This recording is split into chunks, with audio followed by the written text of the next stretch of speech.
Hi everyone, welcome to VSP unity. మనం sem 2 సంబంధించిన differential equations, mathematics differential ఈక్వేషన్స్లో మనం ఉన్నాం.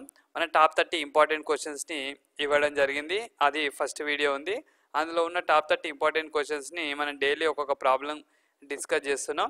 సో అందులో భాగంగా మనం ఆల్రెడీ ఇప్పటి వరకు 5 క్వశ్చన్స్ని కంప్లీట్ చేయడం జరిగింది. ఇది 6th ప్రాబ్లం.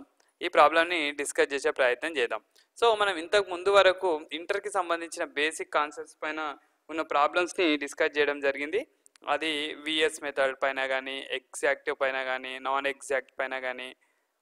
ఎగ్జాక్ట్ పైన అది ఇంటిగ్రేటింగ్ ఫ్యాక్టర్స్ ఫైండ్ అవుట్ చేసి చేయడం, తర్వాత లీనియర్ డిఫరెన్షియల్ ఈక్వేషన్ పైన, లీనియర్ పైన ఒక ప్రాబ్లం. సో ఇలా మనం ఒక మెథడ్కి ఒక ప్రాబ్లం చొప్పున 4-5 ప్రాబ్లం చేయడం జరిగింది. సో ఇప్పుడు అడ్వాన్స్ అనమాట, దానికి అడ్వాన్స్ ఇది డిగ్రీ సిలబస్ స్టార్ట్ అవుతుంది ఇక్కడ. సో ఇంతకుముందు వరకు మనకి ఇంటర్కి సంబంధించిన బేసిక్ కాన్సెప్ట్స్ ఉండే. సో ఇది డిగ్రీకి సంబంధించింది. దీన్ని మనం ఇంటర్లో కూడా ఉందనుకోండి, టోటల్ డిఫరెన్షియల్ ఈక్వేషన్ అంటాం. ఇక్కడ మనకు డిఎక్స్ డివైతో పాటు డిజెడ్ కూడా ఉంటుంది. ఓకే, ఇక్కడ కూడా ఎగ్జాక్ట్నెస్ అనేది చెక్ చేస్తాం. ముందు ఇది ఎగ్జాక్ట్నెస్ అయితే, ఇది ఎగ్జాక్ట్ డిఫరెన్షియల్ ఈక్వేషన్ అయితే మనం డైరెక్ట్గా వీటిని ఇక్కడ రీఅరేంజ్మెంట్ చేసి ఇంటిగ్రేషన్ చేసి మనం ప్రాబ్లం చేస్తాం, ఈజీగా వచ్చేస్తుంది. సో ఇది ఎగ్జాక్ట్ డిఫరెన్షియల్ ఈక్వేషనా కాదా అనేది చెక్ చేయాలన్నమాట. ఇది ఎగ్జాక్ట్ టోటల్ డిఫరెన్షియల్ ఈక్వేషనా కాదా అన్న విషయాన్ని మనం చెక్ చేయాలి.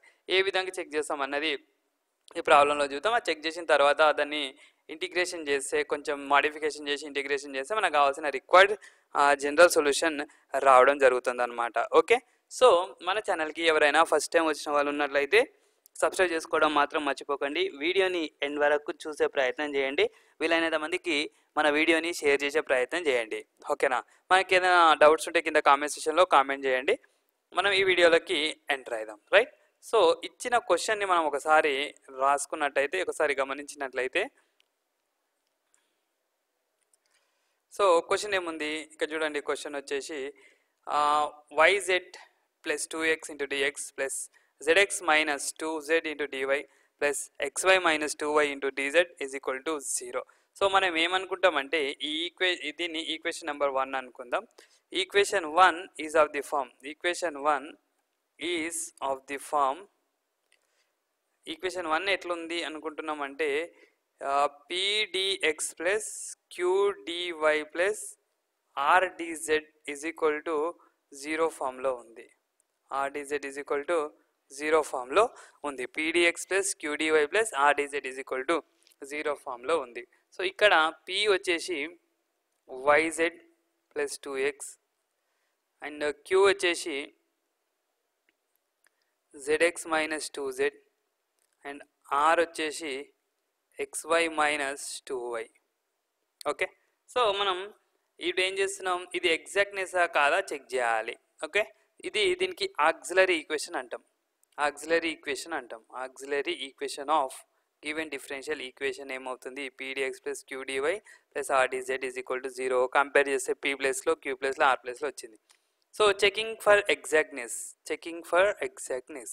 ఎగ్జాక్ట్నెస్ని చెక్ చేద్దాం. ఏ విధంగా చెక్ చేయాలంటే మనకి ఇక్కడ pqr do by do x do by do y do by do z pqr. So దీనికి డిటర్మిన్ చేయాలి, దీనికి డెట్ చేయాలి. డెట్ చేస్తే మనకు ఆ డెట్ వాల్యూ అనేది 0 వస్తున్నట్లయితే అది ఎగ్జాక్ట్ డిఫరెన్షియల్ ఈక్వేషన్ అంటాం. 0 రాకపోతే అది ఎగ్జాక్ట్ డిఫరెన్షియల్ ఈక్వేషన్ కాదు అన్నమాట. సో డిటర్మిన్ చేసే ప్రయత్నం చేద్దాం, మనకి ఏమొస్తుందో చెక్ చేద్దాం. ఓకే, సో డెట్ ఏ విధంగా చేస్తాం, ప్లస్ మైనస్ ప్లస్ అనమాట. p into do r by do y minus do q by do z, ఇది ఏడి మైనస్ బీసీ. p అంటే yz plus 2x into do by do y of r, ఇది ad minus bc. Do by do y of r అంటే xy minus 2y minus do by do z of q అంటే zx minus 2z. Okay, so minus q అంటే zx minus 2z, q అంటే ఈ line వదిలేస్తాం. Do by do x into r do by do x into r xy minus 2y minus dou by dou z into p, dou by dou z into p అంటే yz plus 2x, yz plus 2x. Okay, next pqr, rకి సంబంధించింది ఏంటి ఇక్కడ? r అంటే xy minus 2y, xy minus 2y, ఈ line వదిలేస్తాం. Do by do x of q, do by do x of q అంటే zx minus 2z minus do by do y of p అంటే yz plus 2x. Okay, so దీన్ని integration చేయాలి. ఇప్పుడు integration చేస్తే మనకు answer 0 వస్తే ఇచ్చిన డిఫరెన్షియల్ ఈక్వేషన్ అనేది ఎగ్జాక్ట్ డిఫరెన్షియల్ ఈక్వేషన్ అని చెప్పొచ్చు. సో చెక్ చేద్దాం. yz plus 2x differentiation with respect to y, x term అనేది కాన్స్టెంట్ అవుతుంది, yకి 1 అవుతుంది, x minus 0 minus z with respect to z అంటే x కాన్స్టెంట్ అవుతుంది, x into 1 minus 2 zకి 1, so minus zx minus 2z. ఇక్కడ with respect to x అంటే y constant అవుతుంది, y minus 0 minus ఇక్కడ y అనేది కాన్స్టెంట్, zకి 1 అవుతుంది, xకి 0 అవుతుంది. Okay, next plus xy minus 2y with respect x కాబట్టి xకి కాన్స్టెంట్, xకి 1 అవుతుంది డెరివేటివ్, z అనేది constant, zకి 0 minus with respect to y కాబట్టి y 1 అవుతుంది, z మిగులుతుంది, x కాబట్టి అది 0 అవుతుంది. సో మనం ఫైనల్గా మిగిలింది చూద్దాం. yz ప్లస్ 2x ఇంటూ ఇక్కడ x minus x plus 2, x minus x plus 2 minus zx minus 2z y minus y plus xy minus 2y z minus z. Okay, z minus z అనమాట. So ఇక్కడ మనం ఇంకొకసారి గమనిద్దాం. Do by do y of xy minus 2y అయినా కాదా ఒక్కటి check చేద్దాం. Do by do y of r అంటే xy minus 2y, xy minus 2y. Okay, no problem.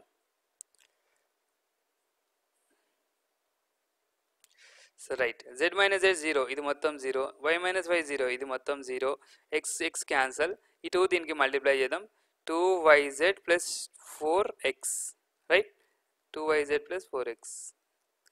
Okay, so ఇక్కడ differentiation with respect to y చేస్తున్నాం కదా, ఇక్కడ differentiation with respect to y చేసినప్పుడు చూడండి, x అనేది కాన్స్టెంట్ అవుతుంది, yకి 1 అవుతుంది, x వచ్చింది. మరి ఇక్కడ 2y కాన్స్టెంట్ కాదు, yకి 1 అవుతుంది, ఇక్కడ 2 వస్తుంది కదా, ఇది 2. సో ఇక్కడ మైనస్ 2 ప్లస్ 2, ఇక్కడ మైనస్ 2 ఉంటుంది, మళ్ళీ మైనస్ 2 ప్లస్ 2 క్యాన్సల్. సో ఓవరాల్గా మొత్తం జీరోస్ కావాలి, 0 అయితేనే అది ఎగ్జాక్ట్ డిఫరెన్షియల్ ఈక్వేషన్ అంటాం, right. So is equal to 0. So మొత్తం మనకు సో ఇది ఈజ్ ఈక్వల్ టు మనకు 0 వచ్చింది, రైట్. అది 0 అయితే ఇచ్చిన డిఫరెన్షియల్ ఈక్వేషన్ అనేది ఏమవుతుంది అంటే ఎగ్జాక్ట్ డిఫరెన్షియల్ ఈక్వేషన్ అవుతుంది. ఇప్పుడు ఈ ఈక్వేషన్ అనేది ఎగ్జాక్ట్ డిఫరెన్షియల్ ఈక్వేషన్ అన్నమాట. ఓకే, సో ఇది ఎగ్జాక్ట్ డిఫరెన్షియల్ ఈక్వేషన్ అయితే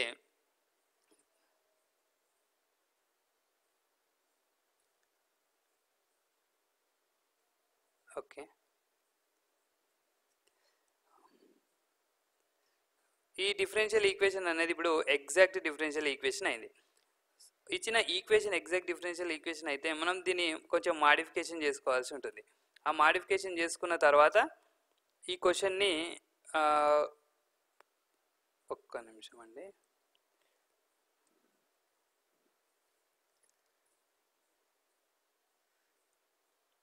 రైట్. సో ఇప్పుడు ఇది 0 అయింది కాబట్టి ఈ డిఫరెన్షియల్ ఈక్వేషన్ ఏమంటామంటే exact differential equation, total differential equation అంటాం. సో ఇది ఎగ్జాక్ట్ టోటల్ డిఫరెన్షియల్ ఈక్వేషన్ అయితే మనం ఏం చేయాలి, వీటిని లోపలికి ఇలా మల్టిప్లై చేసి రీఅరేంజ్మెంట్ చేసి ఇంటిగ్రేషన్ అప్లై చేయాలి. అదే విధంగా చేస్తాం చూడండి, yz dx plus 2x dx plus zx dy minus 2z dy plus xy dz minus 2y dz is equal to 0, right. So ఇప్పుడు ఇక్కడ చూడండి yz zx xy ఈ మూడింటిని ఒక పేరుగా రాద్దాం. xy plus xy dz plus yz dx plus zx dy ఒక పేరుగా రాసినాం. ఇవి xకి సంబంధించిన ఒక దగ్గర రాద్దాం. 2x dx అండ్ ఈ రెండులో మైనస్ కామన్ తీసుకుందాం. మైనస్ కామన్ తీస్తే -2 కామన్ తీస్తే z dy plus y dz is equal to 0, right. ఇది మొత్తం ఎట్లుందంటే డిఫరెన్సియేషన్ ఆఫ్ xyz లాగా ఉంది. xyz చూడండి u into differentiation of v, ఇది మొత్తాన్ని u అనుకుంటే దీని డెరివేటివ్, ఈ మొత్తాన్ని ఒకటి అనుకుంటే దీని డెరివేటివ్ అంట. yz ఇంటూ dx ఉంటుంది, xy ఇంటూ dz ఉంటుంది, xz ఇంటూ dy ఉంటుంది. ఓకే, సో దీన్ని డిఫరెన్సియేషన్ చేస్తే uvw ఫామ్లో డిఫరెన్సియేషన్ చేస్తే మనకి ఇదే వస్తుంది. సో అదేవిధంగా ఇక్కడ డిఫరెన్సియేషన్ ఆఫ్ ఎక్స్ స్క్వేర్ ఏమవుతుంది, 2x dx అవుతుంది. 2xని ఎక్స్ స్క్వేర్ రాయొచ్చు, d అంటే ఇక్కడ డిఫరెన్సియేషన్ ఆఫ్ అని. ఇక్కడ ఏమవుతుంది -2 ఇంటూ డిఫరెన్సియేషన్ ఆఫ్ yz అవుతుంది. yz derivative zdy plus ydz అనమాట. ఇట్లా ఎందుకు రాసినాము అంటే మనకు తెలుసు ఇంటిగ్రేషన్ అనేది యాంటీ డెరివేటివ్. ఓకే, ఏ విధంగా చూడండి, డిఫరెన్సియేషన్ ఆఫ్ ఎక్స్ స్క్వేర్ ఏంటి 2x, ఇంటిగ్రేషన్ ఆఫ్ 2x ఏంది మరి, ఇంటిగ్రేషన్ ఆఫ్ 2x, 2 అనేది కాన్స్టెంట్, ఎక్స్కి ఎక్స్ స్క్వేర్ బై 2, 2 క్యాన్సల్, మళ్ళీ ఇదే ఎక్స్ స్క్వేర్ వచ్చింది. అంటే ఇక్కడ డిఫరెన్సియేషన్ ఆఫ్ ఇంటిగ్రేషన్ అనేది ఎక్కడైనా కనిపిస్తే ఇంటిగ్రేషన్ డిఫరెన్సియేషన్ క్యాన్సిల్ అయ్యి 2x ఆన్సర్ అవుతుంది అనమాట. సో అందుగురించి మనం ఇక్కడ ఇచ్చిన క్వశ్చన్ని డిఫరెన్సియేషన్ ఆఫ్ సంథింగ్ అని రాసుకున్నాం. ఇప్పుడు ఏం చేద్దాం, ఇంటిగ్రేటింగ్ ఆన్ బోత్ సైడ్ చేద్దాం. ఇంటిగ్రేటింగ్ ఆన్ బోత్ సైడ్స్ చేస్తే ఏమవుతుంది, integration of differentiation of xyz plus integration of differentiation of x square -2 integration of differentiation of yz is equal to integration of 0. Okay, ఇదే మన final step అనమాట. ఇప్పుడు ఇక్కడ integration చేస్తే మనకి ఏదైతే ఆన్సర్ వస్తుందో అదే మన ఆన్సర్. ఏముంది, integration differentiation cancel xyz plus ఇక్కడ integration differentiation cancel x square -2 integration differentiation cancel yz, integration of constant, integration of 0 any constant. ఇది మనకు కావాల్సిన required general solution of given differential equation అనమాట. ఇక్కడ చూసినట్లయితే మీరు ఇది క్వశ్చన్, ఇక్కడ క్వశ్చన్ ఉంది, ఇక్కడ ఆన్సర్ ఉంది. అంటే ఎన్ని స్టెప్స్ ఉన్నాయి చూడండి. ఇక్కడ నుంచి ఇక్కడ వరకే మన ఆన్సర్. యాక్చువల్గా ఇది డైరెక్ట్గా చేయొద్దు, ఇది డైరెక్ట్గా చేస్తే తప్పవుతుంది. ఎందుకు, ముందు ఇచ్చిన డిఫరెన్షియల్ ఈక్వేషన్ అనేది ఎగ్జాక్టా కాదా చెక్ చేయాలి, చెక్ చేసినాకనే ఇది చేయాలి. ఎగ్జాక్టా కాదా చెక్ చేయడానికి ఇది మెథడ్ అనమాట పైన. ఓకే, దీన్ని డిటర్మిన్ చేస్తే ఆన్సర్ 0 వచ్చింది అనుకోండి, ఈ డిటర్మినెంట్ ఆన్సర్ 0 వచ్చింది అనుకోండి, అది ఎగ్జాక్ట్ డిఫరెన్షియల్ ఈక్వేషన్ అవుతుంది. అది ఎగ్జాక్ట్ డిఫరెన్షియల్ ఈక్వేషన్ అయితేనే మనకు ఈ విధంగా పేర్స్ రాసుకోవడానికి వస్తుంది అనమాట. ఈ విధంగా పేర్స్ రాయడానికి వీలు అవుతుంది, లేకపోతే అది వీలు కాదు. ఓకే, ఒకవేళ ఇది ఎగ్జాక్ట్ డిఫరెన్షియల్ ఈక్వేషన్ కాలేదు, ఎగ్జాక్ట్ టోటల్ డిఫరెన్షియల్ ఈక్వేషన్ కాలేదు, ఏం చేయాలి, మళ్ళీ మనకు వేరే మెథడ్స్ ఉన్నాయి, modifying to exact differential equation అనేది. Okay, right. అది ఎగ్జాక్ట్లో లేకపోతే ఎగ్జాక్ట్లో కన్వర్ట్ చేసుకోవాలి, కన్వర్ట్ చేసుకున్న తర్వాత ఈ ప్రాసెస్ని అప్లై చేయాల్సి ఉంటుంది. Right, I hope all you understand. ఈ వీడియో కనుక మీకు నచ్చినట్లయితే లైక్ చేయండి, షేర్ చేయండి. మీకు ఏదైనా డౌట్స్ ఉంటే కింద కామెంట్ సెక్షన్లో కామెంట్ చేసే ప్రయత్నం చేయండి, నేను ఖచ్చితంగా రెస్పాండ్ అయ్యే ప్రయత్నం చేస్తాను. అదేవిధంగా మన ఛానల్కి సంబంధించిన లింక్ని వీలైనంత మందికి పంపించండి. ఓకే, మీ సపోర్ట్ మాకు కావాలి. ఎవరైనా మన ఛానల్ని సబ్స్క్రైబ్ చేసుకోకుండా చూస్తున్న వాళ్ళు ఉన్నట్లయితే దయచేసి సబ్స్క్రైబ్ చేసుకోండి. Thank you for watching. Have a nice day.